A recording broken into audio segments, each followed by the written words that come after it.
ഒരുമിച്ചായിരിക്കാൻ കർത്താവ് കൃപ ചെയ്ത് ഓർത്ത് കർത്താവിനെ സ്തുതിക്കുന്നു. സൂമിലും ഈ സഭാഹോളിലുമായിരിക്കുന്ന ദൈവമക്കൾക്കും പ്രത്യേകിച്ച് കർത്താവിൻ്റെ ദാസനും ആൻറ്റിക്കും വന്ദനത്തെ അറിയിക്കുന്നു. വീണ്ടും ചില നാളുകൾക്ക് ശേഷം ഒരുമിച്ച് ദൈവസന്നിധിയിലായിരിക്കാൻ കർത്താവ് കൃപ ചെയ്തല്ലോ. വീണ്ടും ദൈവസഭയെ വചനത്താൽ ശുശ്രൂഷിപ്പാൻ ഒരവസരവും കൂടെ എളിയവൻ്റെ ജീവിതത്തിലും നൽകിയത് ഓർത്ത് ഞാൻ കർത്താവിനെ സ്തുതിക്കുകയാണ്. നമ്മൾ തെസ്സലോനിക്ക ലേഖനമാണ് ധ്യാനിച്ചു വരുന്നത്. അതിൽ ദൈവസന്നിധിയിൽ ദൈവവചനം ധ്യാനിച്ചപ്പോൾ ലഭിച്ച ചില ആലോചനകൾ ഇന്ന് രാത്രിയിലും ഷെയർ ചെയ്യുവാൻ ഞാൻ കർത്താവിൽ ശരണപ്പെടുകയാണ്. an ഐഡിയൽ ചർച്ച്, ഒരു മാതൃകാ സഭ എങ്ങനെ ആയിരിക്കണമെന്നുള്ളത് തെസ്സലോനിക്ക സഭയോടുള്ള ബന്ധത്തിൽ നാം പഠിക്കുക വഴി നാമും എന്തെല്ലാം കാര്യങ്ങൾ അതിനോടുള്ള ബന്ധത്തിൽ ആയിത്തീരണമോ അതിനായി ദൈവാത്മാവിൻ്റെ നിയന്ത്രണത്തിനും ദൈവവചനത്തിൻ്റെ മുമ്പിൽ സമർപ്പിതരുമായി തീരാൻ കർത്താവ് നമുക്ക് ഈ വചന കേൾവിയിലൂടെ ഇടയാക്കട്ടെ എന്ന് ഞാൻ ആത്മാർത്ഥമായി പ്രാർത്ഥിക്കുന്നു. ഒരു മാതൃകാ സഭ എന്ന് പറയുന്നത് 1 മുതൽ 5 വരെയുള്ള വാക്യങ്ങളിൽ an ideal church is a saved church. രക്ഷിക്കപ്പെട്ടവരുടെ കൂട്ടമാണ് സഭ എന്നുള്ളത് കൊണ്ട് വചനത്തിലൂടെ ഉദ്ദേശിക്കുന്നത്. ഈ ചർച്ച് എന്നുള്ള വാക്കിന് എക്ലീസിയ എന്നുള്ള ഒരു പദമുണ്ട്. അതാണ് പ്രധാനമായി ഉപയോഗിക്കുന്നത്.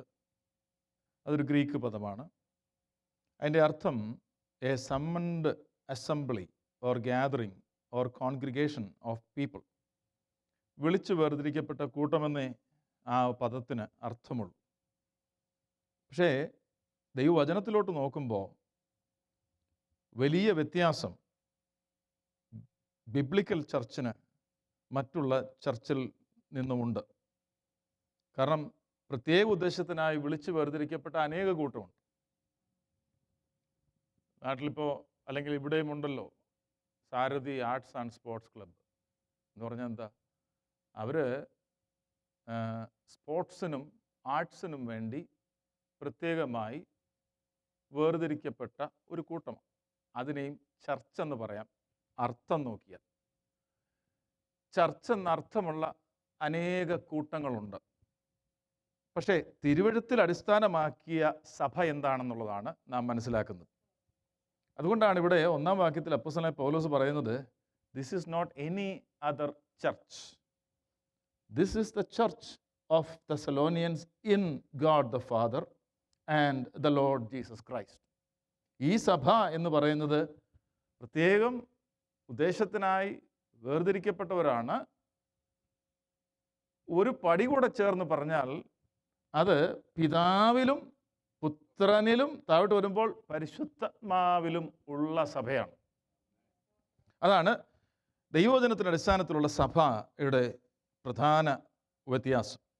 It is not any summoned assembly, this is an assembly or a group of people who are called out for a specific purpose, who are in the Father, in the Son, Jesus Christ, and in the Holy Spirit. Hallelujah. So, അവിടെ തന്നെ നമുക്ക്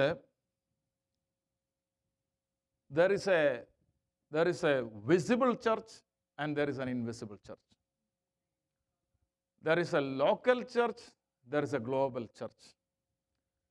global church എന്ന് പറയുമ്പോൾ ആഗോളപരമായി വ്യാപിച്ചു കിടക്കുന്ന ഈ quality ഉള്ള സഭ എന്ന് പറഞ്ഞാൽ പിതാവിലും പുത്രനിലും പരിശുദ്ധാത്മാവിനുമുള്ള സഭ. അത് ഗ്ലോബലി ഉള്ളതാണ്. എന്നാൽ അതിൻ്റെ ഒരു ഭാഗമാണ് ലോക്കലായിട്ട് കാണുന്ന സഭകൾ അല്ലെങ്കിൽ കൂടിവരവുകൾ. പക്ഷേ ഈ ലോക്കൽ സഭയിൽ തന്നെ there is a visible church and there is an invisible church. എന്താണ് അതുകൊണ്ട് ഉദ്ദേശിക്കുന്നതെന്ന് ചോദിച്ചാൽ, അന്ത്യകാലത്തിൻ്റെ അവസാന നിമിഷങ്ങളിൽ ഈ ഒരു ഡിഫറൻസ് നമുക്ക് പ്രത്യേകിച്ചും എടുത്തു കാണാം. There is a visible group of people gathering every week, but in it there is an invisible church. That means those who are in the Father, those who are in Christ, those who are in the Holy Spirit. അപ്രകാരം ഒരു അനുഭവം നമുക്കുണ്ടോ എന്നുള്ളതാണ് നാം പരിശോധിക്കേണ്ടത്. ഒരു കൂടിവരവിൻ്റെ ഭാഗമായിരുന്നത് കൊണ്ട് ദൈവത്തിൻ്റെ ദൃഷ്ടിയിൽ പിതാവിൻ്റെയും പുത്രൻ്റെയും പരിശുദ്ധാത്മാവിലുമുള്ളവരാണോ നാം എന്നുള്ളത് നാം നമ്മെ തന്നെ വിചിന്തനം ചെയ്യണം. പൗലോസ് വെറുതെ ഒരു സല്യൂട്ടേഷൻ അല്ല അവിടെ പറഞ്ഞിരിക്കുന്നത്. പൗലോസ് അല്ല ഈ ലേഖനം എഴുതിയത്, പരിശുദ്ധാത്മാവാണ് ഈ ലേഖനം എഴുതിയത്. പൗലോസ് ജസ്റ്റ് ഒരു മീഡിയം മാത്രമാണ്. പത്രോസ് ജസ്റ്റ് ഒരു മീഡിയം മാത്രമാണ്. അവരെ വ്യക്തമായി ദൈവാത്മാവ് കൺട്രോൾ ചെയ്താണ് ഇതിലെ ഓരോ വാക്കുകളും കൊടുത്തിരിക്കുന്നത്. അതുകൊണ്ട് തന്നെ അത് പൗലോസിൻ്റെ അഭിപ്രായമായിരുന്നു. അത് എബ്രായ ബാക്ക്ഗ്രൗണ്ടിൽ നിന്ന് എഴുതിയിരുന്നതുകൊണ്ട് അങ്ങനെ എഴുതിയെന്നേ ഉള്ളൂ എന്ന് പറയാൻ ആരെയും ദൈവം അനുവദിക്കുന്നില്ല. തിരുവെഴുത്തിലെ പ്രവചനങ്ങൾ ഒന്നും സ്വയമായ വ്യാഖ്യാനത്താൽ ഉളവായതല്ല എന്ന് പത്രോസ് എഴുതി വെച്ചിട്ടുണ്ട്. ആ പ്രവചനങ്ങൾ അവിടെ പറഞ്ഞിരിക്കുന്നത് ദൈവവചനത്തെക്കുറിച്ചാണ് പറഞ്ഞിരിക്കുന്നത്. അപ്പോൾ those who are in the Father, those who are in the Son, those who are in the Holy Spirit. In other words, യഥാർത്ഥത്തിൽ രക്ഷാനുഭവം പ്രാപിച്ചവർ. അങ്ങനെയുള്ളവർ ദൈവത്തിൻ്റെ ഈ ഇൻവിസിബിൾ ചർച്ചിൻ്റെ ഭാഗമാണ്. പക്ഷെങ്കിൽ ഈ വിസിബിൾ ചർച്ചിൻ്റെ ഭാഗമായി നിൽക്കുന്ന എല്ലാവരും ഇൻവിസിബിൾ ചർച്ചിൻ്റെ ഭാഗമാണെന്ന് പറയാൻ കഴിയില്ല, അൺഫോർച്ചുനേറ്റ്ലി. ഉദാഹരണത്തിൽ നമ്മൾ കഴിഞ്ഞ 2 ആഴ്ചയായിട്ട് ഞായറാഴ്ചയിൽ ധ്യാനിച്ച ഒരു സഭയുണ്ട്. അതാണ് കൊരിന്ത്യൻ ചർച്ച്. ആ സഭയിൽ 5-ാം അധ്യായത്തിലേക്ക് വന്നപ്പോൾ ചർച്ചിൻ്റെ ഭാഗമായി നിൽക്കുന്നവനെ ചർച്ചിൽ നിന്ന് വെളിയിൽ കളയണമെന്ന് പൗലോസ് പറഞ്ഞെങ്കിൽ he was part of that visible church but not part of the invisible church. അതിന് കാരണം വിസിബിൾ ചർച്ചിൻ്റെ ഭാഗമായ മാത്രം പോരാ, ഇൻവിസിബിൾ ദൈവത്തിൻ്റെ ദൃഷ്ടിയിൽ പിതാവിലും പുത്രനിലും പരിശുദ്ധാത്മാവിലുമുള്ള സഭയുടെ ഭാഗമായി നാം മാറണം. വചനത്തിൽ അത് വ്യക്തമായി പല ഹിന്റുകൾ നമുക്ക് തരുന്നുണ്ട്. തിമോഥെയോസിൻ്റെ 2-ാം ലേഖനം 2:19, 2 Timothy chapter 2 verse 19.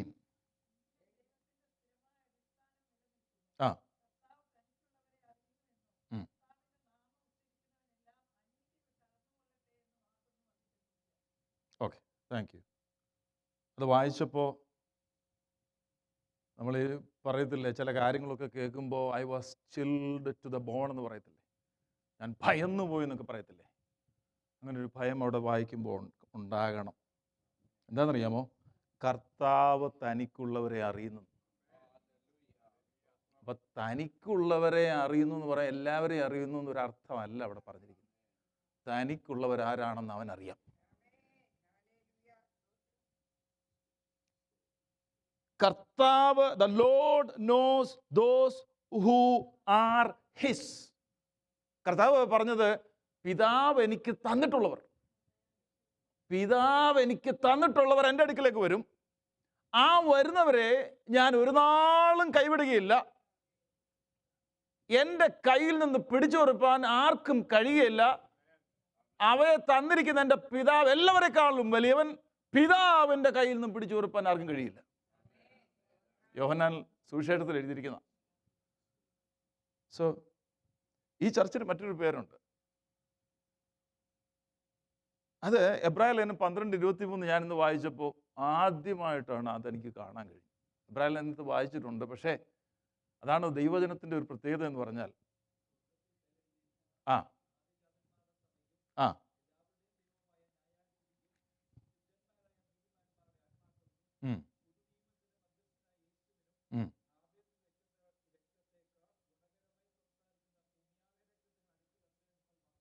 Okay, thank U. അവിടെ 23 എഴുതിയേക്കുന്നത് സ്വർഗത്തിൽ പേരെഴുതിയിരിക്കുന്ന ആദിജാതന്മാരുടെ സഭയെന്ന് എഴുതിയേക്കുന്നത്. ഇംഗ്ലീഷിൽ നോക്കുമ്പോൾ to the general assembly and church of the first born. Who is the first born? Church of the first born. മലയാളത്തിൽ കൊടുത്തിരിക്കുന്ന ആദിജാതന്മാരുടെ സഭയെന്ന. ആ ഒരു അർത്ഥം വേണമെങ്കിലും എടുക്കാം. പക്ഷേ ആ അർത്ഥം അവിടെ തന്നെ ഡിസ്പ്യൂട്ട് ചെയ്യാൻ പറ്റും. പക്ഷെ അത് ആ വചനത്തിനെതിരല്ലാത്തത് കൊണ്ട് ആ അർത്ഥം എടുക്കാം. അവിടെ പറഞ്ഞിരിക്കുന്നത് first born, church of the first born. Yeshu കർത്താവിനെ കുറിച്ച് പറഞ്ഞിരിക്കുന്നത് കൊലോസ്യലേഖനം 1:15 പറഞ്ഞിരിക്കുന്നത് അവനെ സകല സൃഷ്ടിക്കും ആദിജാതന. എബ്രായലേഖനം 1:6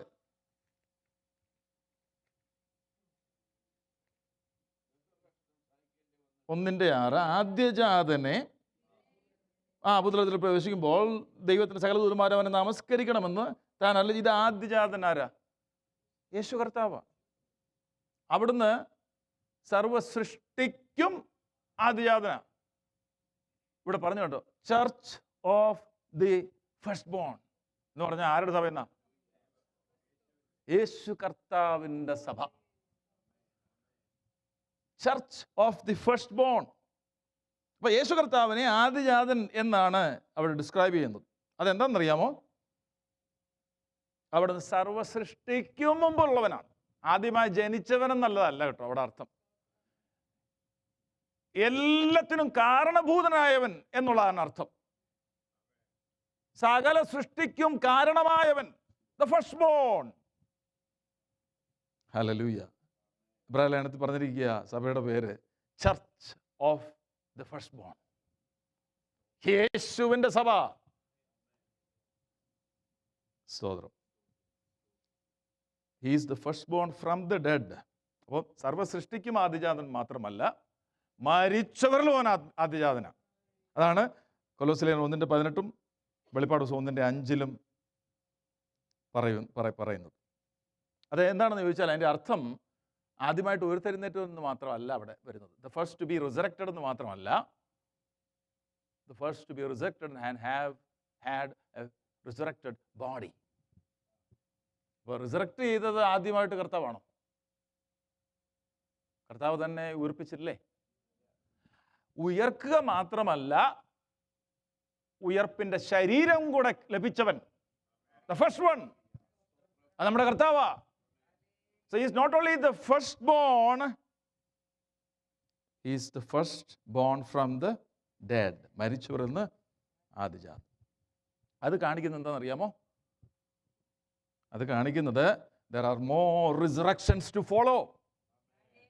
അതാണ് റോമർ 8:29 പറയുന്നത്. മുന്നറിഞ്ഞവരെ തൻ്റെ പുത്രൻ അനേക സഹോദരന്മാരിൽ ആദിജാതനാകേണ്ടതിന് അവൻ്റെ പുത്രൻ്റെ സ്വരൂപത്താൽ രൂപപ്പെടുവാൻ മുൻ നിയമിച്ചിരിക്കുന്നു. അപ്പോൾ church of the first bone എന്ന് പറഞ്ഞാൽ പ്രധാന അർത്ഥം ആദിജാതൻ്റെ സഭ എന്ന് പറഞ്ഞാൽ കർത്താവിൻ്റെ സഭ, നമ്മുടെ യേശു കർത്താവിൻ്റെ സഭ. കരങ്ങൾ ഉയർത്തി കർത്താവിനെ ഒന്ന് സ്തുതിച്ചാട്ട്. രണ്ടാമത് അതുപോലെ തന്നെ നമുക്ക് അർത്ഥമെടുക്കാം. ആദിജാതന്മാരുടെ എന്ന് എഴുതിയേക്കുന്നത് gathering of people in Christ Jesus എന്ന് പറഞ്ഞാൽ ക്രിസ്തുവിൽ ജനിച്ചവരുടെ സഭ, ക്രിസ്തുവിലായവരുടെ സഭ, പിതാവിലുള്ളവരുടെ സഭ, പരിശുദ്ധാത്മാവിലുള്ളവരുടെ സഭ. That is the true church. Paul പറയുക, അവിടെ ചെന്ന് പ്രസംഗിച്ച് സഭ വചനത്താൽ അടിസ്ഥാനപരമായി ഉളവായി വന്നപ്പോൾ മെസ്സഞ്ചറിനെ അവിടുന്ന് ഓടിച്ചു. പക്ഷെങ്കിൽ പോള് തിമത്തിയിൽ നിന്നും ഇത് കേട്ടു. ഈ സഭയെക്കുറിച്ച് കേട്ടപ്പോൾ പൗലോസിന് മനസ്സിലായി, this is the true church. അതാണ് പോള് ഇൻട്രൊഡക്ഷനിൽ തന്നെ എഴുതുന്നത്. അവിടെ നമുക്ക് കാണുവാനുള്ള ആപ്ലിക്കേഷൻ എന്ന് പറഞ്ഞാൽ ഇതൊരു സജഷനാണ്. നമ്മളാണ് ഇത് കേൾക്കുമ്പോൾ അപ്ലൈ ചെയ്യേണ്ടത്. പക്ഷെ ഒരു പ്രസംഗൻ എന്ന നിലയിൽ സജസ്റ്റ് ചെയ്യാം നമ്മുടെ ആപ്ലിക്കേഷൻ. പരിശുദ്ധാത്മാവാണ് നമ്മുടെ ജീവിതത്തിൽ അപ്ലൈ ചെയ്യേണ്ടത്. We should have the awareness of who we are. ഇതുപോലൊരു ശ്രേഷ്ഠജാതി ഉണ്ടോ എന്ന് പാടിയാൽ മാത്രം പോരാ, ആ ശ്രേഷ്ഠത നമ്മുടെ ജീവിതത്തിൽ കാണണം. ശ്രേഷ്ഠത മാറ്റിയിട്ട് ഇപ്പോൾ ഇതുപോലൊരു ജാതി ഉണ്ടോ എന്നാണ് പറയുന്നത്. ഇതുപോലൊരു ശ്രേഷ്ഠജാതി, അങ്ങനെയല്ലേ പറഞ്ഞേക്കുന്നേ? വിശേഷജാതി, രാജകീയ പുരോഹിത വർഗം, സ്വന്തം ജനം എന്നൊക്കെയാണ് പത്രോസിൽ എഴുതിയിരിക്കുന്നത്. We should have the awareness of who we are. Meaning, this is not, church is not merely any other church. This is the church of the living God. This is the church of the firstborn. ആദ്യജാതന്റെ സഭ. This is not a human institution. ഇതൊരു മനുഷ്യനിർമ്മിത വ്യവസ്ഥാപനമല്ല.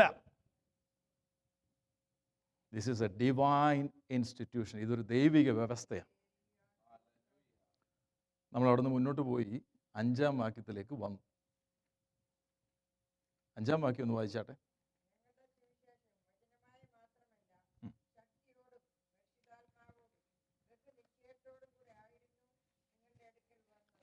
ഒന്ന് മുതൽ 5 വരെയുള്ള വാക്യങ്ങളുടെ ഒരു title കൊടുക്കുകയാണെങ്കിൽ true church is a saved church എന്നുള്ളതാണ്. 6-ാം വാക്യത്തിൽ 2 കാര്യം കാണാം. True church is a surrendered church, സമർപ്പിക്കപ്പെട്ടവരുടെ കൂട്ടമാണ്. മാത്രമല്ല സഫറിങ്ങിന് നടുവിലൂടെ കടന്നു പോകുന്നവരുടെ കൂട്ടമാണ്. True church is a suffering church. 8-ാം വാക്യത്തിലേക്ക് വന്നപ്പോൾ true church is a soul winning church, ആത്മാക്കളെ നേടുന്നവരുടെ സഭയാണ് യഥാർത്ഥത്തിലുള്ള സഭ. 10-ാം വാക്യത്തിലേക്ക് വരുമ്പോൾ സെക്കൻഡ് കമ്മിങ്ങിന് വേണ്ടി കാത്തിരിക്കുന്നവരുടെ കൂട്ടമാണ് ഐഡിയൽ ആയിട്ടുള്ള സഭ. ഈ 5-ാം വാക്യത്തിൽ ഞങ്ങളുടെ സുവിശേഷം, അപ്പോൾ അതിനിടയിലുള്ള 2, 3, 4 വാക്യങ്ങൾ നമ്മൾ ധ്യാനിച്ചതാണ്. അനേക കാര്യങ്ങൾ കണ്ടു. ഇവരെ ഓർത്ത് പ്രാർത്ഥിക്കുമ്പോൾ 3 കാര്യങ്ങളാണ് പ്രധാനപ്പെട്ടതായിട്ട് അപ്പോസ്തലനായ പൗലോസ് പ്രാർത്ഥിക്കുന്നത്. അവരുടെ വിശ്വാസത്തിൻ്റെ വേല, സ്നേഹത്തിൻ്റെ പ്രയത്നം, യേശു ക്രിസ്തുവിലുള്ള പ്രത്യാശയിലുള്ള സ്ഥിരത. അത് 3 കാര്യങ്ങളും അപ്പോസ്തലൻ അവർക്ക് വേണ്ടി പ്രാർത്ഥിക്കുമ്പോൾ പ്രാർത്ഥിക്കുന്നുണ്ട്. പിന്നെ പറയുന്നു 4-ാം വാക്യത്തിൽ നിങ്ങളെല്ലാവരും ദൈവത്തിൻ്റെ ബില്ലവഡാണ്, ദൈവത്താൽ സ്നേഹിക്കപ്പെട്ടവരാണ്. യഥാർത്ഥത്തിൽ രക്ഷിക്കപ്പെട്ട ദൈവസഭയുടെ ഭാഗമായിരിക്കുന്നവരെല്ലാവരും ദൈവത്താൽ സ്നേഹിക്കപ്പെട്ടവരാണ്. അടുത്തത് നിങ്ങളുടെ തെരഞ്ഞെടുപ്പ്. You all are chosen by God, ദൈവത്താൽ തിരഞ്ഞെടുക്കപ്പെട്ടവരാണ്. 5-ാം വാക്യത്തിലേക്ക് വന്നപ്പോൾ അവിടെ നമുക്ക് കാണുവാൻ കഴിയുന്നത് ട്രൂ സേവ്ഡ് ഐഡിയൽ ചർച്ചിൻ്റെ മെസ്സേജ്. അതാണ് അവിടെ പറയുന്നത്. Gospel is the foundational message of the true church. ദൈവസഭയുടെ അടിസ്ഥാനപരമായ സന്ദേശം സുവിശേഷമാണ്. Gospel is the foundational message of the true church. എന്ന് പറഞ്ഞാൽ the church of the firstborn, ആദിജാതന്റെ സഭ. The church in triune God, പിതാവിലും പുത്രനിലും പരിശുദ്ധാത്മാവിലുമുള്ള സഭ. ആ സഭയുടെ സന്ദേശം, അടിസ്ഥാനപരമായ സന്ദേശം, അത് സുവിശേഷമാണ്. എന്താണ് സുവിശേഷം എന്ന് ചോദിച്ചാൽ നമുക്കറിയാം, ഒറ്റയടിക്ക് നമ്മൾ പറയും ഗുഡ് ന്യൂസ്, അല്ലേ? ഗുഡ് ന്യൂസ് എന്നുള്ള ആ വാക്കിൻ്റെ അർത്ഥം ശരിയാണ്. ഗുഡ് ന്യൂസ് എന്നുള്ളതാണ് വാക്കിൻ്റെ അർത്ഥം. പക്ഷെ പലപ്പോഴും ആ ഗുഡ് ന്യൂസ് എന്നുള്ളത് നമുക്കിഷ്ടമുള്ള ന്യൂസ് എന്ന നിലയിലാണ് നമ്മൾ മനസ്സിലാക്കുന്നത്, അല്ലേ? ഗുഡ് ന്യൂസ് എന്ന് പറയുമ്പോൾ നമുക്കിഷ്ടമുള്ള ന്യൂസ് എന്നല്ലേ അതിൻ്റെ അർത്ഥം. നമുക്ക് കേൾക്കാൻ ഇമ്പമുള്ള, നമുക്ക് താല്പര്യമുള്ള, ഗുഡ് എന്നുള്ളത് നമ്മുടെ ഡെഫിനിഷനാണ്. പക്ഷെ യഥാർത്ഥത്തിൽ സുവിശേഷം കേട്ടാൽ ഗുഡാണെന്ന് ഒരു പാപിക്കും തോന്നത്തില്ല. തോന്നുന്നു?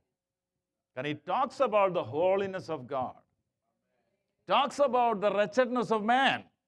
ഒരു സൈഡിൽ ദൈവത്തിൻ്റെ പരിശുദ്ധിയും മറു സൈഡിൽ മനുഷ്യൻ്റെ പാപാവസ്ഥയും പറഞ്ഞാൽ എങ്ങനെ ഗുഡ് ന്യൂസ് ആകുന്നത്? അപ്പോൾ 1:1 റോമാലേഖനം 1:1 ഈ ഗുഡ് ന്യൂസിനെ കുറിച്ച് പറഞ്ഞിരിക്കുന്നത് this is not a good news of a human being, this is the gospel of God എന്നാ പറഞ്ഞത്. ദൈവത്തിൻ്റെ സുവിശേഷമാണിത്. റോമർ 1:1 വിശുദ്ധ രേഖകളിൽ തൻ്റെ പ്രവാചകന്മാർ മുഖാന്തരം മുമ്പുകൂട്ടി വാഗ്ദത്തം ചെയ്ത സുവിശേഷം. കണ്ടോ? ഇംഗ്ലീഷിൽ അത് കുറച്ചുകൂടെ ഡയറക്റ്റ് ആയിട്ട് കൊടുത്തിട്ടുണ്ട്. Paul a bond servant of Christ Jesus called as an apostle set apart for the gospel of God. ദൈവത്തിൻ്റെ സുവിശേഷം, ദൈവത്തിൻ്റെ സുവിശേഷം. അപ്പോൾ അവിടെ പറയുന്നത് എന്താണെന്ന് ചോദിച്ചാൽ ഇതൊരു ഹ്യൂമൻ ഇൻ്റർവെൻഷൻ അല്ല, ഇൻവെൻഷൻ അല്ല ഈ ഗോസ്പൽ. സുവിശേഷം ആരുടെയും സുവിശേഷം ആരുടെയും ഇൻവെൻഷൻ അല്ല എന്ന് പറഞ്ഞാൽ കണ്ടുപിടുത്തമല്ല. ഇതിൻ്റെ ഉറവിടം, the source, the origin is God himself. Because God is the Xavier. ദൈവമാണ് രക്ഷകൻ. അപ്പോൾ രക്ഷകൻ ദൈവമാകുമ്പോൾ, രക്ഷിക്കുന്നവൻ ദൈവമാകുമ്പോൾ അതിൻ്റെ സന്ദേശമാണ് സുവിശേഷം. അതുകൊണ്ട് തന്നെ സുവിശേഷത്തിൻ്റെ ഒറിജിൻ ആരാണ്? God himself. This is the gift from God. സുവിശേഷം ദൈവത്തിൻ്റെ ദാനമാണ്. The gospel is of divine, not human origin. എന്തുകൊണ്ടാണ് ഇത് ഗുഡ് ന്യൂസ് എന്ന് പറയുന്നത്? എന്തുകൊണ്ടാണ് ഇത് ഗുഡ് ന്യൂസ്? ഞാൻ പറഞ്ഞു, മനുഷ്യൻ്റെ പാപവും ദൈവത്തിൻ്റെ പരിശുദ്ധിയും തമ്മിൽ താരതമ്യം ചെയ്യുമ്പോഴത്തേന് ദൈവത്തിൻ്റെ പരിശുദ്ധമാവ് മനുഷ്യൻ്റെ ഉള്ളിൽ പ്രതികരിച്ചാൽ, പ്രവർത്തിച്ചാൽ മാത്രമേ അവൻ അതിനു മുമ്പിൽ സമർപ്പിതനായി തീരത്തുള്ളൂ. നമ്മൾ എത്ര പറഞ്ഞാലും അങ്ങനല്ലേ ഒരാൾ രക്ഷിക്കപ്പെടുന്നത്. പക്ഷെ ഇതെങ്ങനെയാണ് അവന് ഗുഡ് ന്യൂസ് ആവണമെന്ന് മനസ്സിലാവുന്നത്? അതിൻ്റെ പരിഹാരമാണ് ഗുഡ് ന്യൂസ്. അതിൻ്റെ പരിഹാരമാണ് ഗുഡ് ന്യൂസ്. ഒരു ശരീരത്തിന് വലിയൊരു വേദന വന്നു, തലയ്ക്ക് വലിയൊരു വേദന വന്നു. ചെന്നപ്പോൾ പറഞ്ഞു ട്യൂമർ. അത് സത്യം പറഞ്ഞാൽ ഗുഡ് ന്യൂസ് ആണോ? It's A bad news. പക്ഷെ പറഞ്ഞു ഏർലി സ്റ്റേജ് ആണ്, ഇപ്പോൾ സർജറി ചെയ്താൽ that is the good news. Diagnosis is bad. Wretchedness, sinfulness, ദൈവത്തിൻ്റെ സന്നിധിയിൽ അടുത്ത് വരാൻ വയ്യാത്ത അവസ്ഥ, പാപത്തിൽ മരിച്ചവനായിരുന്ന അവസ്ഥ, കോപപാത്രമായിരിക്കുന്ന അവസ്ഥ, ഈ ലോകത്തിൻ്റെ അധിപതിയെ അനുസരിച്ച് നടക്കുന്ന അവസ്ഥ, അതാണ് ഡയഗ്നോസിസ്. എല്ലാ മനുഷ്യരും. റോമർ 3, ഇവന്മാരാരുമില്ല, ഒരുത്തം പോലുമില്ല, ദൈവത്തെ അന്വേഷിക്കുന്നവനാരുമില്ല. ദൈവം നോക്കുമ്പോൾ, സത്യം ചോദിക്കട്ടെ, ദൈവം ആരെങ്കിലും രക്ഷിക്കാൻ ബാധ്യസ്ഥനാണോ? നോ. ആരെങ്കിലും ദൈവം രക്ഷിച്ചാൽ അവൻ്റെ കൃപയാണ്. That is the mercy of God, that is the grace of God. ദൈവം നമ്മെ രക്ഷിച്ചത് ദൈവത്തിൻ്റെ കൃപയാണ്.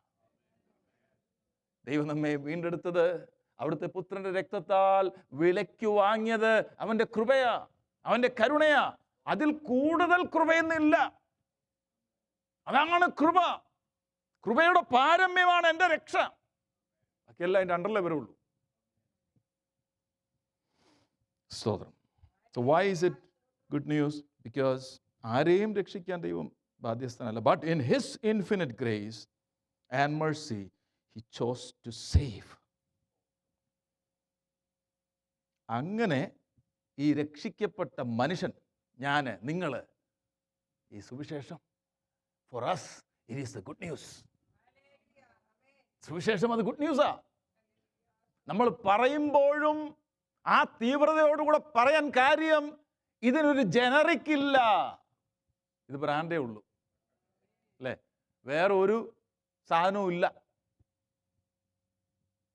കിഡ്നി അസുഖത്തിന് ഉപയോഗിക്കുന്ന $40,000 ഒരു വയലിന് വിലയുള്ളൊരു സാധനമുണ്ട്. അക്താർ ജൽ എന്നതിന് പറയുന്നത്. Akhtar Jal $40,000. I don't know why they monopolize it. വേറെ ആരും അത് ഇറക്കിയിട്ടില്ല. $40,000. ജനറിക് ഇല്ല. പക്ഷേ ഞാൻ വിശ്വസിക്കുന്നു അതിന് ജനറിക് ഇറങ്ങും.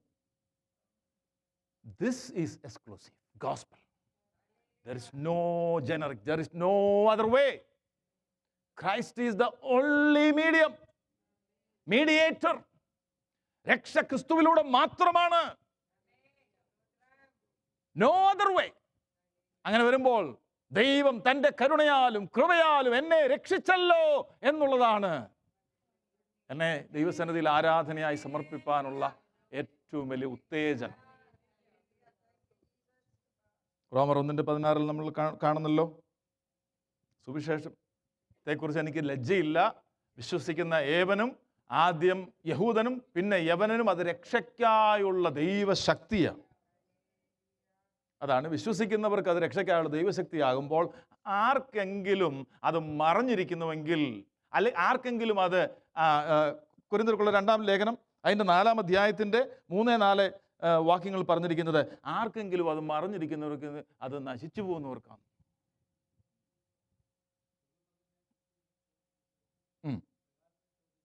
അത് 3 വാക്യം വെച്ചാ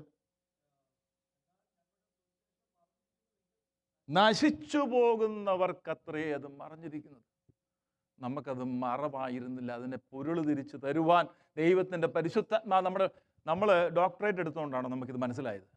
ഡോക്ടറേറ്റ് എടുത്തവർക്ക് മനസ്സിലാകാത്ത സത്യം, ഏഴകളായിരിക്കുന്ന, പൊടിയായിരിക്കുന്ന, പാപത്തിൽ മരിച്ചവനായിരിക്കുന്ന എനിക്ക് ഇത് വെളിപ്പെടുത്തി തന്നല്ലോ എന്നുള്ളതാണ് ദൈവത്തിൻ്റെ സ്നേഹത്തിൻ്റെയും ദൈവകൃപയുടെയും ആ പ്രദർശനം എന്ന് പറയുന്നത് എൻ്റെ ജീവിതത്തിൽ. ഇനിയും ആ ഗോസ്പലിൻ്റെ ക്യാരക്ടർ, സ്വഭാവം എന്ന് പറയുന്നത് ഗലാത്യർ 2:5, 14, കൊലോസ്യ ലേഖനം 1:5 ജസ്റ്റ് ഒന്ന് എഴുതിയെടുക്കണമെങ്കിൽ, പറഞ്ഞു കൊടുക്കണമെങ്കിൽ, മനസ്സിലാക്കണമെങ്കിൽ ഞാൻ പറഞ്ഞു പോകാം. Gospel is true. സുവിശേഷം സത്യമാണ്. ആ ഉറപ്പ് നമുക്കുണ്ടാകണം. ഗലാത്യ ലേഖനം 1:8 പൗലോസ് അതുകൊണ്ടാണ് പറയുന്നത്, ഞങ്ങൾ പറഞ്ഞ സുവിശേഷത്തിന് വിരുദ്ധമായി ഞങ്ങൾ തന്നെയോ സ്വർഗത്തിൽ നിന്നൊരു ദൂതനോ ഇറങ്ങി വന്ന് പറഞ്ഞാൽ അവൻ ശപിക്കപ്പെട്ടവൻ. അങ്ങനെ പറയാൻ കാര്യം എന്തുവാ? അത്ര ഒരു ലാംഗ്വേജ് ഉപയോഗിക്കാൻ കാര്യം എന്താ? So bold about the truth. സത്യത്തെക്കുറിച്ചുള്ള ആ ഉറപ്പ്, ഇതല്ലാതെ വേറൊരു മാർഗമില്ല എന്നുള്ള ആ ഉറപ്പ് മാത്രമല്ല, തൻ്റെ അനുഭവമാണ്. യഹൂദൻ്റെ ഒരു പ്രശ്നം എന്താണെന്നറിയാമോ? ഭയങ്കര തീഷ്ണതയാ, പക്ഷേ പരിജ്ഞാനപ്രകാരമല്ല താനും. ഭയങ്കര തീഷ്ണതയാണ്. അങ്ങനെയായിരുന്നു പൗലോസ്. ദൈവത്തെക്കുറിച്ചുള്ള വേണ്ടുന്ന പരിജ്ഞാനമില്ല, പക്ഷെ ഭയങ്കര തീഷ്ണതയാണ്. അങ്ങനെയുള്ള തീഷ്ണത എവിടെ കൊണ്ട് ചാടിക്കും? അവസാനം there was a direct intervention of Christ himself. യേശു, ഉയർത്തെഴുന്നേൽക്കപ്പെട്ട യേശുവിൻ്റെ നേരിട്ടുള്ള ഇടപെടൽ. അപ്പോൾ മനസ്സിലായി ഈ സുവിശേഷത്തിൻ്റെ ശക്തി. അതാ പൗലോസ് പറയുന്നത്, ദിസ് ഈസ് ട്രൂ. ഇത് എന്നെ രൂപാന്തരപ്പെടുത്തിയതാ. ഇത് നിങ്ങളെ രൂപാന്തരപ്പെടുത്തുവാൻ പ്രാപ്തമാ. True gospel. രണ്ടാമത്തെ പ്രത്യേകത, ഗോസ്പൽ ഈസ് ഗ്രേഷ്യസ്. അപ്പോസ്തല പ്രവൃത്തി 20:24. അപ്പോസ്തല പ്രവൃത്തി 20:24. എങ്കിലും ഞാൻ എൻ്റെ പ്രാണവിലരുന്നില്ല, എൻ്റെ ഓട്ടം ദൈവകൃപയുടെ സുവിശേഷത്തിൻ്റെ. Gospel is gracious. അടുത്തത്, gospel is glorious. Gospel is glorious. അത് മഹത്വപൂർണമാണ്. Gospel is glorious. 4:4 കൊരിന്ത്യർക്കുള്ള 2 ലേഖനം 4:4 ദൈവപ്രതിമയായ ക്രിസ്തുവിൻ്റെ തേജസ്സുള്ള സുവിശേഷം. 1 തിമോത്തി chapter 1:11 ഈ പരിജ്ഞാനം എന്നിൽ ഫലമേൽപ്പിച്ചിരിക്കുന്നതിനായി ധന്യനായ ദൈവത്തിൻ്റെ മഹത്വമുള്ള സുവിശേഷം. Gospel is glorious. ഈ സുവിശേഷം യഥാർത്ഥമായി പ്രസംഗിക്കപ്പെടുമ്പോൾ what is the result?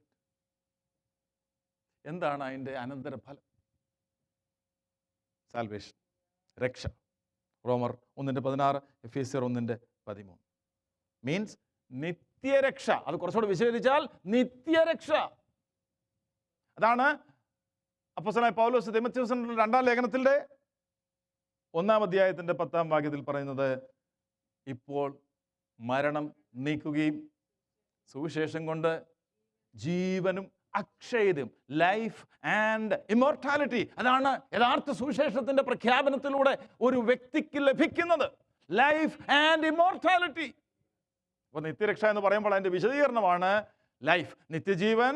Immortality എന്ന് പറയുന്നത് ദൈവത്തിന് മാത്രം ഇപ്പോൾ പറഞ്ഞിരിക്കുന്ന കാര്യമാണ്. ധന്യനായ ഏകാധിപതി, രാജാതിരാജവൻ, താൻ മാത്രം അമർത്യതയുള്ളവൻ. സുവിശേഷത്തിലൂടെ ഒരു മനുഷ്യന് ലഭിക്കുന്നത് അമർത്യത, മരണം നീങ്ങി എന്നാണ് അവിടെ പറഞ്ഞിരിക്കുന്നത്. സുവിശേഷം കൊണ്ട് ജീവനും അക്ഷയതയും വന്നു.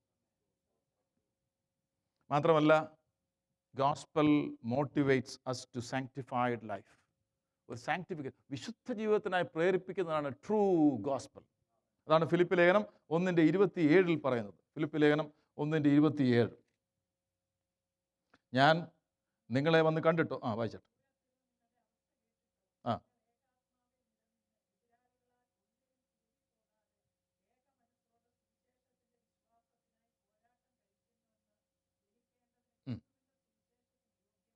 കണ്ടോ, ആ യോഗ്യവണ്ണം നടക്കുക എന്നുള്ള സാങ്ക്ടിഫിക്കേഷൻ പാർട്ടാണ്. അതിനെ പ്രേരക ശക്തി എന്ന് പറയുന്നത് സത്യസുവിശേഷമാണ്. എന്താ കാര്യം? സത്യസുവിശേഷത്തിൽ നിന്ന് കിട്ടി ഒരാൾക്ക് നിത്യജീവനും അമർത്യതയും. ഇത് ലഭിച്ചപ്പോൾ it inspires that person to submit, സമർപ്പിതനായി തീരുവാൻ. ദൈവം എനിക്കിത് ദാനമായി നൽകി തന്നല്ലോ, എൻ്റെ പ്രവൃത്തിയാലല്ല വിശ്വാസത്താൽ എനിക്ക് ദാനമായി നൽകി തന്ന ഈ നിത്യജീവനും അമർത്യതയും എന്നെ മരണം നീക്കിയ ഈ സുവിശേഷം അതെന്നെ ഇൻസ്പയർ ചെയ്യുക ഒരു വിശുദ്ധ ജീവിതത്തിനായി. അവിടെയാണ് പുതിയ നിയമത്തിൻ്റെ കൽപ്പനകളല്ല, അത് ഉപദേശമാണെന്ന് പറയാൻ കാര്യം. പഴയ നിയമത്തിൽ കൽപ്പനയാണെങ്കിൽ പുതിയ നിയമത്തിൽ കൽപ്പനയല്ല, ഉപദേശമാണ്. ഉപദേശം എന്ന് പറയുമ്പോൾ ഉദാഹരണത്തിന് പറയാൻ കഴിയുന്നത്, ഒരു രാജാവ് കൽപ്പന കൊടുക്കും പ്രജയ്ക്ക്, ചെയ്യണം, ചെയ്തില്ലെങ്കിൽ എന്ത് ചെയ്യും? ശിക്ഷാവിധി ഉണ്ടാവും. പിതാവ് മക്കൾക്ക് കൽപ്പനയാണ് കൊടുക്കേണ്ടത്, ഉപദേശമാണ് കൊടുക്കുന്നത്. അത് നമ്മൾ ചെയ്യുന്നത് പിതാവിനോടുള്ള സ്നേഹത്തിലാണ്. എന്തേലും പിതാവിൽ നിന്ന് കിട്ടുമെന്ന് പ്രതീക്ഷിച്ചാണോ? അല്ല. അപ്പൻ മരിച്ചു കഴിയുമ്പോൾ അപ്പൻ്റെ വീതം കിട്ടും, എന്നാൽ അപ്പൻ ജീവിച്ചോടിക്കുമ്പോൾ കാല് തിരുമാവെന്ന് പറഞ്ഞ് അങ്ങനെ ചെയ്യുന്നവർ കാണുമായിരിക്കും. പക്ഷെ നോ, എൻ്റെ അപ്പനായതുകൊണ്ട്, അവൻ എന്നെ സ്നേഹിക്കുന്നത് കൊണ്ട് ഞാൻ അവന് വേണ്ടി ചെയ്യുകയാണ്. നോ റിട്ടേൺ പ്രതീക്ഷിക്കുന്നില്ല. പക്ഷെ അപ്പൻ എന്ത് ചെയ്യും? He's faithful. അപ്പൻ്റെ സ്വത്ത് പിന്നെ നാട്ടുകാർക്ക്. He's faithful. പറഞ്ഞത് വ്യത്യാസമാണ് ഞാൻ പറഞ്ഞത്. It motivates me to a sanctified life.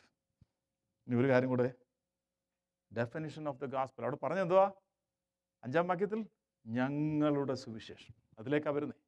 അപ്പോൾ സുവിശേഷം എന്താണെന്ന് അറിയണ്ടേ? How do you define gospel?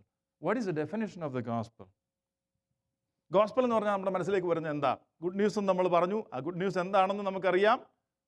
Initially it is A bad news for the Sinner, but for us it is a good news.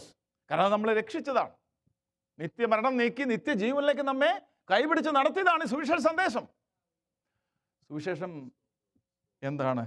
It is the eternal plan of God to save his people. മത്തായി 1:21. അവൻ തൻ്റെ ജനത്തെ അവരുടെ പാപങ്ങളിൽ നിന്ന് രക്ഷിപ്പാനിരിക്കുന്നത് കൊണ്ട് അവന് യേശു എന്ന് പേരിടണം. അതാരാ അപ്പോൾ പ്ലാൻ ചെയ്തത്? ദൈവത്തിൻ്റെ പ്ലാനാണ് സുവിശേഷം. കർത്താവിന് നന്ദി പറയാവോ? ദൈവത്തിൻ്റെ പ്ലാനാണ് സുവിശേഷം. മാത്രമല്ല, ഇറ്റ് ഈസ് ഇറ്റേണൽ പ്ലാൻ. മനുഷ്യൻ പാപം ചെയ്ത് കഴിഞ്ഞിട്ട് ദൈവം ത്രിയേക ദൈവം ഒരുമിച്ച് കൂടിയിരുന്ന് ആലോചിച്ച്, അങ്ങനെയാണെങ്കിൽ പിന്നെ നമുക്ക് ഒരു പ്ലാൻ ബി? ലോകസ്ഥാപനത്തിന് മുമ്പേ അറുക്കപ്പെട്ട കുഞ്ഞാണെന്നാണ് പറഞ്ഞിരിക്കുന്നത്. വെളിപ്പാട് ദിവസം 13:8 ലോകസ്ഥാപനത്തിന് മുമ്പേ അറുക്കപ്പെട്ട കുഞ്ഞാട്. So it was an eternal plan. മനുഷ്യൻ്റെ വീഴ്ചയ്ക്ക് മുമ്പ് തന്നെ മനുഷ്യൻ വീഴുമെന്നറിയാവുന്ന ദൈവം മനുഷ്യൻ്റെ വീഴ്ചയ്ക്ക് പരിഹാരവും ഒരുക്കി. ഹല്ലേലൂയ! എത്ര നല്ല ദൈവത്തെയാണ് നാം സേവിക്കുന്നത്, അല്ലേ? It was an eternal plan of God. പിന്നെ ആ പ്ലാൻ എക്സിക്യൂട്ട് ചെയ്ത് എങ്ങനെയാ? Through his son Jesus Christ. തൻ്റെ പുത്രനായ യേശുവിലൂടെയാണ് എക്സിക്യൂട്ട് ചെയ്തത്. എങ്ങനെ? Through the life and ministry. അവിടുത്തെ ജീവിതം ഒരു വശത്ത്, അവിടുത്തെ ശുശ്രൂഷ ഒരു വശത്ത്. ജീവിതത്തിലൂടെ കർത്താവ് പറഞ്ഞ എന്താണെന്നറിയാമോ? ഞാൻ I didn't come to abolish law and prophets. ഞാൻ പ്രവാചകന്മാരെയും ന്യായപ്രമാണത്തെ പ്രവാചകന്മാരെ നീക്കുവാനല്ല, നിവർത്തിപ്പാൻ വന്നത്. മനുഷ്യന് തൻ്റെ ജഡത്തിൻ്റെ ബലഹീനത കാരണം നിവർത്തിപ്പാൻ കഴിയാതെ വണ്ണം ന്യായപ്രമാണം അപ്രാപ്യമായിരുന്നപ്പോൾ എൻ്റെ പിതാവ് അവിടുത്തെ പുത്രനെ അയച്ച്, അതാ നമുക്ക് റോമാലേഖനം 8:3 പറഞ്ഞിരിക്കുന്നത്. ജഡത്താലുള്ള ബലഹീനത കാരണം ന്യായപ്രമാണത്തിന് സാധിക്കാത്തതിനെ സാധിപ്പാൻ ദൈവം തൻ്റെ പുത്രനെ ജഡത്തിൻ്റെ സാദൃശ്യത്തിൽ അയച്ച് പാപത്തിന് ജഡത്തിൽ ശിക്ഷ വിധിച്ചു. അപ്പോൾ ന്യായപ്രമാണം തികച്ചു എൻ്റെ കർത്താവ്. So through his life and ministry by which he became the substitutionary lamb for me. ഞാൻ മരിക്കേണ്ടിടത്ത് പാപം ത്തിൻ്റെ ശിക്ഷ അല്ലെങ്കിൽ അതിൻ്റെ ഫലമെന്ന് പറയുന്ന മരണം എനിക്ക് പകരമായി പുത്രൻ തമ്പുരാൻ ഏറ്റെടുക്കുകയാണ്. അപ്പോൾ ഒരു പാപിയായിരിക്കുന്ന എനിക്ക് അതെങ്ങനെ എൻ്റെ ജീവിതത്തിൽ അപ്രോപ്രിയേറ്റ് ആകുന്നേ? ബൈ ഫെയ്ത്ത്, വിശ്വാസത്താൽ ഞാൻ ഈ പിതാവ് തൻ്റെ പുത്രനിലൂടെ പൂർത്തിയാക്കിയ ഈ രക്ഷണ്യ പ്രവൃത്തിയിലുള്ള എൻ്റെ വിശ്വാസം. പിതാവ് ഒരു ഡിക്ലറേഷൻ ചെയ്തു, റോമർ 5:1, വിശ്വാസത്താൽ നീതീകരിക്കപ്പെട്ട ശേഷം. He declared me righteous, not by my works. അവിടുത്തെ പുത്രൻ്റെ പൂർത്തിയാക്കിയ പ്രവൃത്തിയിലുള്ള വിശ്വാസത്താൽ. മറ്റൊരു കാര്യം, റോമർ 1:1 ഈ സുവിശേഷത്തെക്കുറിച്ച് അപ്പോസ്തലനായ പൗലോസ് പറയുന്നത്, ദൈവം തൻ്റെ പുത്രനും നമ്മുടെ കർത്താവ് യേശുക്രിസ്തുവിനെ കുറിച്ചുള്ള വിശുദ്ധ രേഖകളിൽ തൻ്റെ പ്രവാചകന്മാർ മുഖാന്തരം മുമ്പ് കൂട്ടി വാഗ്ദത്തം ചെയ്ത സുവിശേഷം.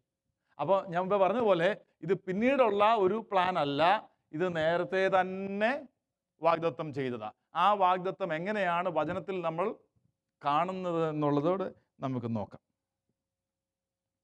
എന്താണ് ഇവിടെ മുൻപ് കൂട്ടി ചെയ്ത വാഗ്ദത്തം? എവിടെയാണ് ഇത് കാണാൻ കഴിയുന്നത്? ഇവിടെ പറയുന്നുണ്ട്, അതിൻ്റെ ഉത്തരവുണ്ട്. അവിടെ പറഞ്ഞിരിക്കുന്നത് എന്താ? മുമ്പ് കൂട്ടി വാഗ്ദത്തം ചെയ്ത് എവിടെയാണ് കണ്ടത്? അല്ല, സുവിശേഷം കണ്ടു. എവിടെയാണ് കണ്ടേ? പ്രവാചകന്മാരെ പറഞ്ഞ വിശുദ്ധ രേഖകളിൽ. അപ്പം തിരുവെഴുത്തിനെ കുറിച്ച് മറ്റൊരു പേരും കൂടെ നമുക്ക് കിട്ടി, വിശുദ്ധ രേഖ. This is not any other book. ഇത് ഹോളി സ്ക്രിപ്റ്റേഴ്സ് എന്ന് എഴുതിയേക്കുന്നത്. സ്തോത്രം. അത് ഒരുപാട് ചിന്തിക്കേണ്ടതാണ്. It is holy because the author is holy. അതുകൊണ്ടാണ് അതിന് വിശുദ്ധ രേഖ എന്ന് പറഞ്ഞ്. അതിലേക്ക് നമുക്ക് വരാം. അപ്പോൾ ഈ മുൻപ് കൂട്ടി അത് എഴുതിയെടുക്കാൻ താല്പര്യമുള്ളവർക്ക് എഴുതിയെടുക്കാം. ചില റാൻഡമായിട്ടുള്ള എക്സാമ്പിൾ നമുക്ക് കാണാം വചനത്തിൽ. എവിടെയൊക്കെയാണ് ദൈവം പ്രോമിസ് ചെയ്തേക്കുന്നത് ഈ സുവിശേഷം? ഒന്നാമത്തെ പ്രോമിസ് ഉൽപ്പത്തി തന്നെ കാണാം. എല്ലാത്തിൻ്റെ ഉൽപ്പത്തി എവിടെ? സുവിശേഷത്തിൻ്റെ ഉൽപ്പത്തി എവിടെ? 3:15 അത് കാണാം. 17-ാം അധ്യായത്തിൽ അബ്രഹാമിന് പ്രത്യക്ഷപ്പെടുന്നുണ്ട്. സർവശക്തനായ ദൈവമായിട്ട് പ്രത്യക്ഷപ്പെട്ടു അനന്തരം അബ്രഹാമിന്. അവിടെ ആ പ്രോമിസ് കാണുന്നുണ്ട്. 49:10 നമുക്ക് കാണാൻ കഴിയും. അതുപോലെ തന്നെ ശമൂവേലിൻ്റെ 2-ാം പുസ്തകം 7-ാം അധ്യായത്തിൽ ദാവീദിനോട് ഈ പ്രോമിസ് ചെയ്യുന്നുണ്ട്. ഇതൊന്നും വായിക്കുന്നില്ല. മലാക്കിയുടെ പ്രവചന പുസ്തകം 3-ാം അധ്യായത്തിൻ്റെ 1-ാം വാക്യം, മശിഹായ്ക്ക് മുമ്പിൽ ഒരു ഫോറണ്ണറെ അയക്കുമെന്ന് മലാക്കിയിലൂടെയുള്ള വാഗ്ദത്തമുണ്ട്. അതും ഈ സുവിശേഷത്തിൻ്റെ പ്രോമിസാണ്. ഇനി ചില കാര്യങ്ങൾ ദാനിയേൽ 9 the exact time when the son of God would come into this world എന്നുള്ളത് എഴുതിയിട്ടുണ്ട്. ദാനിയേൽ 9 അവിടെ 70 ആഴ്ചവട്ടത്തിൻ്റെ കണക്കുകൾ കൂട്ടി വരുമ്പോൾ മശിഹ എന്ന് വരും എന്ന് വ്യക്തമായിട്ട് നമുക്ക് മനസ്സിലാകും. ഏത് ട്രൈബിലാണ് മശിഹ ജനിക്കുന്നതെന്നുള്ളത് യെരമ്യാ 23-ലും ശമൂവേലിൻ്റെ 2-ാം പുസ്തകം 7-ാം അധ്യായത്തിലും എഴുതിയിട്ടുണ്ട്. ഏത് ട്രൈബാ? ട്രൈബ് ഓഫ് ജൂഡ, യഹൂദ. യെശയ്യാവ് 7-ൽ എഴുതിയിരിക്കുന്നു, കന്യകയിലാണ് അവിടുന്ന് ജനിക്കുന്നത്, ബോൺ ഓഫ് എ വെർജിൻ. മുമ്പ് കൂട്ടി ചെയ്ത വാഗ്ദത്തങ്ങളുടെ കാര്യമായി പറയുന്നേ. ആരെക്കുറിച്ചുള്ള വാഗ്ദത്തം? മശിഹയെക്കുറിച്ചുള്ള വാഗ്ദത്തം. എന്താണ് സുവിശേഷം? മശിഹയാണ് സുവിശേഷം. Messiah is the gospel. He is the one who saves. അതിലെ മത്തായിൽ വായിച്ചേ, അവൻ തൻ്റെ ജനത്തെ അവരുടെ പാപങ്ങളിൽ നിന്ന് രക്ഷിപ്പാനിരിക്കുന്നത് കൊണ്ട് അവൻ യേശു എന്ന് പേരിടണം. പ്ലേസ് ഓഫ് ബർത്ത് വരെ പറഞ്ഞു. മീഖയുടെ പ്രവചന പുസ്തകം 5:2 അവൻ ആരായിത്തീരുമെന്നുള്ളത് പിന്നെ സ്കാറ്റേർഡ് ആയിട്ട് ഓൾ ത്രൂ ദ ഓൾഡ് ടെസ്റ്റ്മെന്റിൽ എഴുതിയിട്ടുണ്ട്. ഒന്ന്, അവിടുന്ന് ഒരു പ്രവാചകനായിരിക്കും. ആവർത്തന പുസ്തകം 18:15 മുതൽ 18 വരെയുള്ള വാക്യങ്ങൾ. Prophet, he will be a prophet. Then secondly, he will be a priest. യെശയ്യാവ് 53, Daniel 9:24. പ്രവാചകനായിരിക്കും, അവിടുന്ന് പുരോഹിതനായിരിക്കും. He will be a great king. അവിടുന്ന് മഹാരാജാവായിരിക്കും. ദാനിയേൽ 2, സങ്കീർത്തനം 2, സങ്കീർത്തനം 45, യെശയ്യാവ് 9. മാത്രമല്ല, അവിടുന്ന് ജാതികൾക്ക് പ്രകാശമായിരിക്കും. The light that lighteth Gentiles. യെശയ്യാവ് 42, 49, 50. ഈ അധ്യായങ്ങളൊക്കെ ജാതികൾക്ക് അവിടുന്ന് പ്രകാശമായിരിക്കും എന്ന് എഴുതി വെച്ചിട്ടുണ്ട്. യെശയ്യാവ് 53 നമുക്കറിയാമല്ലോ, നാം കർത്തൃമേശ്വരുടെ ബന്ധത്തിൽ വായിക്കുന്നതാ. He will be despised and rejected. അവിടുന്ന് ദുഷിക്കപ്പെടും, അവിടുത്തെ റിജക്റ്റ് ചെയ്യുമെന്നുള്ളത്, തള്ളിക്കളയുമെന്നുള്ളത് യെശയ്യാവ് 53 എഴുതിയിരിക്കുന്നു. മാത്രമല്ല, തൻ്റെതല്ലാത്ത പാപം അവിടുന്ന് വഹിക്കും എന്ന് അവിടുന്ന് എഴുതിയിട്ടുണ്ട്. അവിടുത്തെ വാക്കുകൾ എന്തായിരിക്കും എന്ന് യെശയ്യാവ് 61 എഴുതിയിട്ടുണ്ട്. തളർന്നിരിക്കുന്നവനെ, യെശയ്യാവ് 61, ലൂക്കോസ് 4 അതെടുത്ത് എഴുതിയിട്ടുണ്ട്. അവിടുന്ന് ചെയ്യാൻ പോകുന്ന അത്ഭുതങ്ങളെക്കുറിച്ച് യെശയ്യാവ് 35 എഴുതിയിട്ടുണ്ട്. അവിടുന്ന് കഴുതയുടെ കുട്ടിപ്പുറത്ത് വാഹനമേറി യെരുശലേമിൽ പ്രവേശിക്കുന്നു എന്നുള്ള ആ പ്രവചനം സെക്കറിയ പ്രവചനം 9:9 എഴുതിയിട്ടുണ്ട്. നമ്മളെന്താ ധ്യാനിക്കുന്നേ? നമ്മളെന്താ പറയുന്നേ? മുമ്പ് കൂട്ടി പ്രവാചകന്മാർ മുഖാന്തരം വാഗ്ദത്തം ചെയ്ത സുവിശേഷം.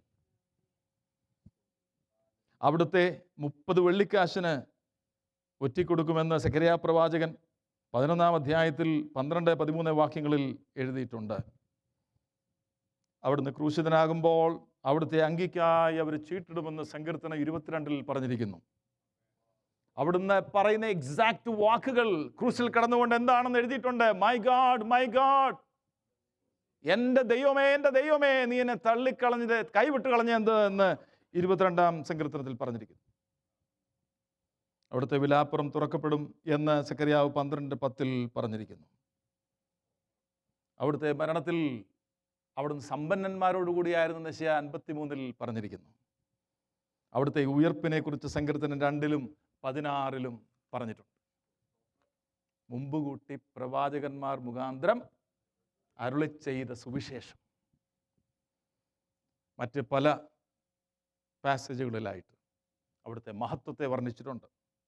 അവിടുത്തെ ഫൈനൽ കിങ്ഡത്തെ പറ്റി വർണ്ണിച്ചിട്ടുണ്ട്. ഹല്ലേലൂയ. ഇതൊക്കെയാണ് ഡയറക്റ്റായിട്ട് കൊടുത്തിരിക്കുന്ന പ്രോഫസീസ്. എന്നാൽ ഇൻഡയറക്റ്റ് ആയിട്ടുള്ള പ്രോഫസീസ് ഉണ്ട്.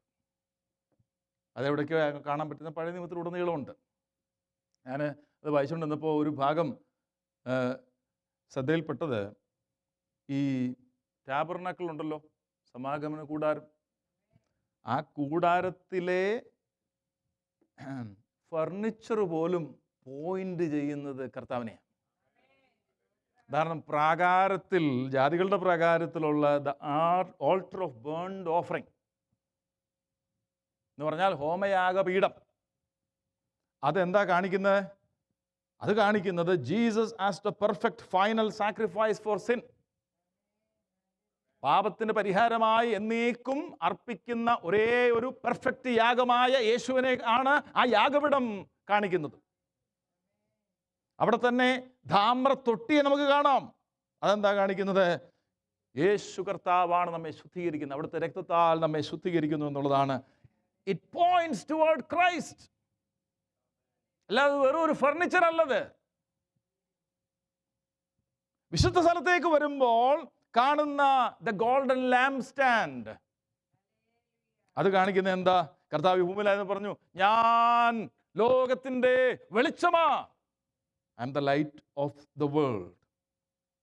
അന്ധതയിലായിരിക്കുന്ന ജനവിഭാഗത്തിന് ആത്മീയമായ വെളിച്ചം കൊടുക്കുന്ന വെളിച്ചമാണ് യേശു കർത്താവ് എന്ന് കാണിക്കുന്നതാണ് ആ ഗോൾഡൻ ലാംപ് സ്റ്റാൻഡ്. കാഴ്ചയപ്പത്തിൻ്റെ മേശ, the table of show bread, അതും വിശുദ്ധ സ്ഥലത്താണ്. കർത്താവ് ഭൂമിയിലായെന്ന് പറഞ്ഞു, I am the bread of the life. മറ്റുള്ളവർക്ക് നിത്യജീവൻ പകരുവാൻ തക്കവണ്ണം ഉള്ള ജീവന്റെ അപ്പമാണ് ഞാൻ. കാഴ്ചയപ്പത്തിൻ്റെ മേശ അതാണ് ചൂണ്ടിക്കാണിക്കുന്നത്. ധൂപപീഠമുണ്ട്, ദ ഓൾട്ടർ ഓഫ് ഇൻസെൻസ്, അത് കാണിക്കുന്നത് ഈ നിമിഷവും നമുക്ക് വേണ്ടി മധ്യസ്ഥത അണയ്ക്കുന്ന പുരോഹിതനാണ് യേശു കർത്താവ് എന്നാണ് കാണിക്കുന്നത്. ഇനിയും അതിവിശുദ്ധ സ്ഥലത്തേക്ക് ചെല്ലുമ്പോൾ അവിടെ നമ്മൾ കാണുന്നത് എന്താണെന്ന് അറിയാമോ? ആദ്യം the arc of the covenant. Arc of the covenant എന്ന് പറഞ്ഞാൽ സാക്ഷ്യപ്പെട്ടകം.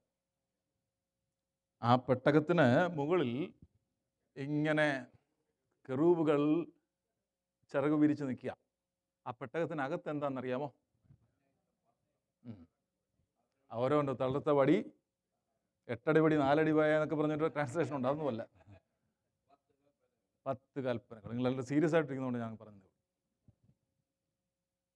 എന്നാൽ ആ മേൽമൂടിയാണ് കൃപാസനം എന്ന് പറയുന്നത്. ഈ മേൽമൂടി അങ്ങോട്ട് തുറന്നാൽ കാണുന്നത് വടിയല്ല, മന്നയിട്ട് വെച്ചുള്ള പാത്രവുമല്ല, പലക, കൽപ്പലകളാണ്. ആ പലകയിൽ ഞാൻ നോക്കുമ്പോൾ ഞാൻ മനസ്സിലാക്കുന്ന ഒരേ ഒരു കാര്യമുള്ളൂ, ഞാൻ കുറ്റക്കാരനാണ്. കുറ്റക്കാരനാണെങ്കിൽ ഞാൻ ശിക്ഷാർഹനാണ്. എന്നാൽ ഇന്ന് ഞാൻ കുറ്റക്കാരനായിട്ടല്ല ഞാൻ ദൈവസന്നിധിയിൽ നിൽക്കുന്നത്. ആ കൃപാസനം അതിന് മേൽമൂടിയാണ്. നാം ഇന്ന് ദൈവസന്നിധിയിൽ കടന്നു വന്നിരുന്നത് നമ്മുടെ കഴിവ് കൊണ്ടോ മിടുക്ക് കൊണ്ടോ നമ്മുടെ ജീവിതത്തിൻ്റെ വിശുദ്ധി കൊണ്ടോ ഒന്നുമല്ല, കൃപാസനം നമുക്ക് വേണ്ടി ഉള്ളത് കൊണ്ടാ. കൃപാസനം കവർ ചെയ്യുക. എന്ത്? ഈ ദൈവത്തിൻ്റെ കൽപ്പനകൾ നമുക്കെതിരെ വിധിക്കുന്നത്. അതാ കൊലോസ്യയിലെ 2-ാം അധ്യായത്തിൽ എഴുതി വെച്ചിരിക്കുന്നത്. നമുക്കെതിരെയുള്ള വിധി എന്ന് പറയുമ്പോൾ ചിലർ പറയുന്നത് ന്യായപ്രമാണം കൊണ്ട് ക്രൂശിൽ തറച്ചെന്നല്ല എഴുതിയേക്കുന്നേ. പ്രമാണം കാരണം നമുക്കെതിരെയുള്ള വിധി. എന്താ വിധി? മരണം, നിത്യമരണം. ആ വിധിയെ ക്രൂശിൽ തറച്ച് നടുവിൽ നിന്ന് നീക്കിക്കളഞ്ഞു. വാഴ്ചകളെയും അധികാരങ്ങളെയും ആയുധവർഗം വെപ്പിച്ച് അവയെ പരസ്യ കോലമാക്കി, പരസ്യ കാഴ്ചയാക്കി. ഹല്ലേലൂയ. അതാണ് ആർക്ക് ഓഫ് ദ കവനന്റ് സൂചിപ്പിക്കുന്നത്. പിന്നെ അവസാനമായി അവിടെ അതിവിശുദ്ധ സ്ഥലത്തേക്ക് കയറുമ്പോൾ there is a veil. എന്താണുള്ളത്? തിരശീല. ആ വെയിൽ കാണിക്കുന്നത് എനിക്കകത്തേക്ക് കയറുവാൻ ഒരേ ഒരു മാർഗ്ഗമേ ഉള്ളൂ, ആ വെയിൽ മാറണം, അല്ലെങ്കിൽ ആ വെയിൽ രണ്ടായി ചിന്തണം. അവിടുത്തെ ശരീരം എനിക്ക് വേണ്ടി ചീന്തിയത് കൊണ്ടാണ് ഇന്ന് രാത്രി ഞാൻ ദൈവസേന കടന്നു വന്നിരിക്കുന്നത്. ഹല്ലേലൂയ. കരങ്ങൾ ഉയർത്തി കർത്താവിനെ ഒന്ന് സ്തുതിച്ചാട്ടെ. സോ ഇതൊക്കെ വെറുതെ വെച്ചിരിക്കുന്നതല്ല, ദൈവത്തിൻ്റെ ജ്ഞാനമാണ് ഇതിലെല്ലാം കാണുന്നത്. ദൈവത്തിൻ്റെ ജ്ഞാനമാ, മനുഷ്യൻ്റെ രക്ഷയോടുള്ള ബന്ധത്തിൽ ദൈവത്തിൻ്റെ ജ്ഞാനമാ ഇത് കാണുന്നത്. ഇതിനെക്കുറിച്ചൊക്കെ ചിന്തിച്ചിട്ടാണ് അപ്പോസ്തലനായ പൗലോസ് റോമർ 11 എഴുതിയിരിക്കുന്നത്. ദൈവത്തിൻ്റെ ജ്ഞാനം, ധനം എന്നിവയുടെ ആഴമേ, അവന് മന്ത്രിയായിരുന്നവൻ ആര്? അവന് വല്ലതും കൊടുത്തിട്ട് മടക്കിയെടുക്കുവാൻ കഴിവുള്ളവൻ ആരാ? ഒരു പക്ഷേ യെശയ്യാപ്രവചനം എഴുതിയപ്പോൾ ഇതിനെക്കുറിച്ചാണ് എഴുതിയെന്നുള്ള പൂർണ്ണമായ ഒരു ബോധ്യം അദ്ദേഹത്തിന് ഉണ്ടായിരുന്നിരിക്കില്ല. ദൈവത്തിൻ്റെ വഴിയെക്കുറിച്ചാണ് അദ്ദേഹം എഴുതിയത്. 55:8 എഴുതിയിരിക്കുന്നതാ, എൻ്റെ വിചാരങ്ങളല്ല നിങ്ങളുടെ വിചാരങ്ങൾ, എൻ്റെ വഴികളല്ല നിങ്ങളുടെ വഴികൾ. ആകാശം ഭൂമിക്ക് മീതെ ഉയർന്നിരിക്കുന്നത് പോലെ. നമ്മുടെ വ്യക്തിപരമായ ജീവിതത്തിൽ ദൈവം നടത്തുന്ന വഴികളെക്കുറിച്ച് പറയുമ്പോൾ അത് കോട്ട് ചെയ്തതിന് തെറ്റില്ല കേട്ടോ. പക്ഷേ അതിനേക്കാൾ ഉപരിയാണ് ദൈവത്തിൻ്റെ വഴി. ദൈവം നമ്മെ നടത്തുന്ന വഴികളെല്ലാം അത് തന്നെയാണ്. അത് വ്യക്തിപരമായ ജീവിതമാണ്, ആത്മീയ ജീവിതമാണെങ്കിലും. പക്ഷേ ദൈവത്തിൻ്റെ ഏറ്റവും വലിയ വഴി നമുക്ക് വേണ്ടി തുറന്നത് ആ ദേഹമെന്ന തിരശ്ശീല നമുക്ക് വേണ്ടി ചീന്തി അവിടുത്തെ സന്നിധിയിലേക്ക് നമുക്ക് കടന്നു വരുവാനുള്ള ആ ജീവനുള്ള പുതുവഴി നമുക്ക് വേണ്ടി തുറന്നു തോർത്ത് കർത്താവിനെ ഒന്ന് സ്തുതിച്ചാട്ടെ. ഹല്ലേലൂയ.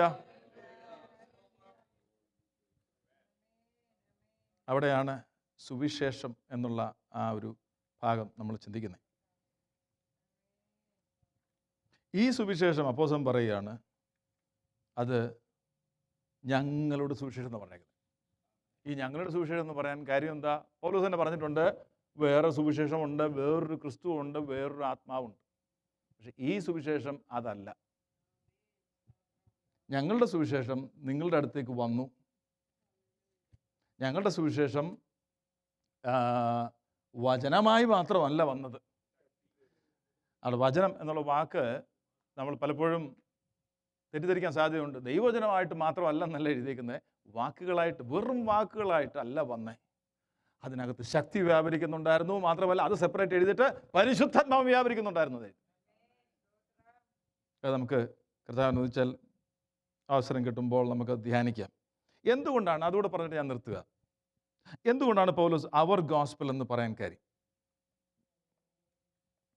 അപ്പോൾ അത് താൻ ആക്ട് ഓഫ് പ്രീച്ചിങ് മാത്രമല്ല, ദ മെസ്സേജ് ഇറ്റ് സെൽഫ്. അതാണ് യുണീക്ക് എന്ന് പറഞ്ഞാൽ. താൻ പ്രസംഗിച്ച ആ പ്രസംഗം അത് ഞങ്ങൾക്ക് മാത്രം പ്രസംഗിക്കാൻ പറ്റുന്ന ഒരു ശൈലിയാണ്. അതല്ല പറഞ്ഞേ. It was the message. അതാണ് യുണീക്ക് അല്ലേ? അത് എക്സ്ക്ലൂസീവാ. 2, ആ മെസ്സേജിനെ കുറിച്ചുള്ള ഉറപ്പ്. അതാണ് ഗലാത്യർ 1:8 താൻ പറഞ്ഞിരിക്കുന്നത്. ഇതാണ് ഗോസ്പൽ, ഇതല്ലാതെ വേറൊരു ഗോസ്പലില്ല. അതുകൊണ്ടാണ് അവർ gospel. 3, the truthfulness of the message, the clarity of the message. കാരണം പൗലോസ് പറയുന്നത് ഞങ്ങൾ ഇതിനകത്ത് ഒന്നും ചേർത്തിട്ടില്ല, ദൈവവചനത്തോട് ഞങ്ങൾ കൂട്ടുചേർത്തിട്ടില്ല. അതിലെ കൊരിന്ത്യർ ലേഖനം 4-ാം അധ്യായത്തിൻ്റെ 1-ാം വാക്യത്തിൽ 2 കൊരിന്ത്യൻസ്, അതുകൊണ്ട് ഞങ്ങൾക്ക് കരുണ ലഭിച്ചിട്ട് ഈ ശുശ്രൂഷ ഉണ്ടാകുകയാൽ ഞങ്ങൾ അധൈര്യപ്പെടാതെ ലജ്ജാകരമായ രഹസ്യങ്ങളെ ത്യജിച്ച് ഉപായം പ്രയോഗിക്കാതെ ദൈവവചനത്തിൽ കൂട്ടുചേർക്കാതെയും സത്യം വെളിപ്പെടുത്തുന്നതിനാൽ ദൈവസന്നിധിയിൽ സകല മനുഷ്യരുടെ മനഃശാസ്ത്രം ഞങ്ങളെ തന്നെ ബോധ്യമാക്കുന്നു. അതെന്തായിരുന്നു താൻ എന്തായിട്ട് പറഞ്ഞിട്ടുണ്ട്? സുവിശേഷം പറഞ്ഞ കാര്യമാണ് പറയുന്നത്. അതിനെക്കുറിച്ച് തന്നെയാണ് താഴോട്ട് വരുമ്പോൾ വീണ്ടും പറയുന്നത് ഇതൊരു ദൈവശക്തിയാണ് അവിടെ പറഞ്ഞിരിക്കുന്നത്. സോ ഇവിടെ പറഞ്ഞിരിക്കുന്ന വാക്കുകൾ എന്ന് പറഞ്ഞിരിക്കുന്നത് this is not any word, this is the word of God. ഇത് ദൈവത്തിൻ്റെ വാക്കുകളാണ്. ആ ബോധ്യത്തോടെ, അതുകൊണ്ടാണ് അപ്പോസ്തലൻ പൗലോസ് ആണല്ലോ പറഞ്ഞത്, ഞങ്ങൾ പ്രസംഗിച്ച വാക്കുകൾ, അല്ലെങ്കിൽ വചനം നിങ്ങൾ സാക്ഷാൽ ദൈവവചനമായിട്ട് തന്നെ സ്വീകരിച്ചപ്പോൾ അത് സ്വീകരിച്ചവരിൽ, വിശ്വസിച്ചവരിൽ അത് വ്യാപരിച്ചുകൊണ്ടിരുന്നു. ഇന്ന് രാത്രിയിലും ഈ കേൾക്കുന്ന വചനം അത് വിശ്വാസത്തോടെ സ്വീകരിക്കുമ്പോൾ അത് നമ്മുടെ ജീവിതത്തിൽ രൂപാന്തരപ്പെടുത്തുവാൻ കഴിവുള്ള ദൈവശക്തിയാണ്. സുവിശേഷത്തിൻ്റെ ശക്തിയാണല്ലോ നമ്മെ രൂപാന്തരപ്പെടുത്തിയത്. ഒരിക്കൽ പാപികളായിരുന്ന നമ്മെ രൂപാന്തരപ്പെടുത്തി ദൈവമക്കളാക്കി ദൈവസന്നിധിയിലേക്ക് കടന്നു വരുവാൻ ഇടയാക്കിയത് സുവിശേഷത്തിൻ്റെ ശക്തിയാണെങ്കിൽ ഇന്ന് രാത്രിയിലും കേൾക്കുന്ന വചനം ദൈനംദിനത്തിൽ നമ്മുടെ ജീവിതത്തിൽ രൂപാന്തരപ്പെടുത്തുവാൻ കഴിവുള്ള ദൈവശക്തിയാണ്. ആ ദൈവശക്തിക്ക് മാറ്റം വന്നിട്ടില്ല. ഇന്ന് രാത്രിയിലോ വചനത്തിന് മുമ്പിൽ സമർപ്പിച്ച് നമ്മെ ഒന്ന് സ്തോത്രം ചെയ്താട്ടെ. ഹല്ലേലൂയ. ഈ വചനങ്ങളാൽ കർത്താവ് നമ്മെ അനുഗ്രഹിക്കട്ടെ. സ്തോത്രം.